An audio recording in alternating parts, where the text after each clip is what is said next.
ఈ చలికాలం మీ బేబీస్ కి కరెక్ట్ స్కిన్ కేర్ ఫాలో అవుతున్నారో లేదో తెలుసుకోవడానికి ఒక చిన్న క్విజ్ పెట్టుకుందామా? Let's start. ఫస్ట్ క్వశ్చన్, మీ బేబీస్ కి మసాజ్ ఎప్పుడు చేస్తున్నారు? స్నానం చేయించే ముందరా, స్నానం చేయించిన తర్వాతనా? అదేంటి, స్నానం చేయించే ముందరే కదా మసాజ్ చేసేది అని అనుకుంటున్నారా? రికమెండేషన్స్ ఏం చెప్తున్నాయో చూద్దామా? సో సమ్మర్స్ లో స్నానం చేయించే ముందర మసాజ్ చేయించాలి, అండ్ వింటర్స్ లో స్నానం చేయించాక మసాజ్ చేసి కోకోనట్ ఆయిల్ ని అట్లానే వదిలేసేయాలి. సో ఇలా ఆయిల్ వదిలేయడం వల్ల స్నానం చేశాక ఆ తేమ అనేది లాక్ అవుతుంది స్కిన్ లోపలే. సో స్కిన్ డ్రై అవ్వకుండా ఉంటుంది, అండ్ ఇంకొకటి హీట్ ని కూడా ట్రాప్ చేస్తుంది. సో వాళ్ళు ఎక్కువ చల్లబడకుండా కూడా ఉంటారన్నమాట. సెకండ్ క్వశ్చన్, అందరి బేబీస్ కి వింటర్ సీజన్ లో ఖచ్చితంగా మాయిశ్చరైజర్ వాడాలా?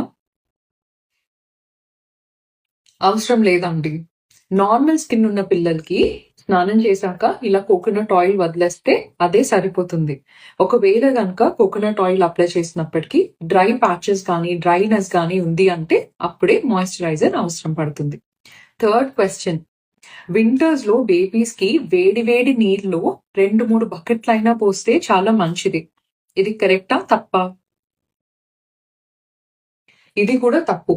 బేబీస్ కి గోరువెచ్చని నీళ్లతో మాత్రమే స్నానం చేయించాలి, అండ్ వీలైనంత త్వరగా చేయించాలి. 5 minutes లో, మాక్సిమం 10 minutes. ఎక్కువసేపు వేడి నీళ్లతోటి స్నానం చేయించడం వల్ల చర్మంలో ఉన్న తేమ అంతా పోతుంది. దాని వల్ల స్కిన్ డ్రై అయ్యి అలర్జీస్, ర్యాషెస్, ఇన్ఫెక్షన్స్ అయ్యే ఛాన్సులు పెరుగుతాయి. ఈ షార్ట్ క్విజ్ లో మీ స్కోర్ ఎంత, అండ్ మీరు కొత్తగా తెలుసుకున్న పాయింట్స్ ఏంటి అనేది నాకు కింద కమెంట్స్ లో చెప్పండి. Hope this helps. Name me Dr. Divya, consultant pediatrician, Hyderabad.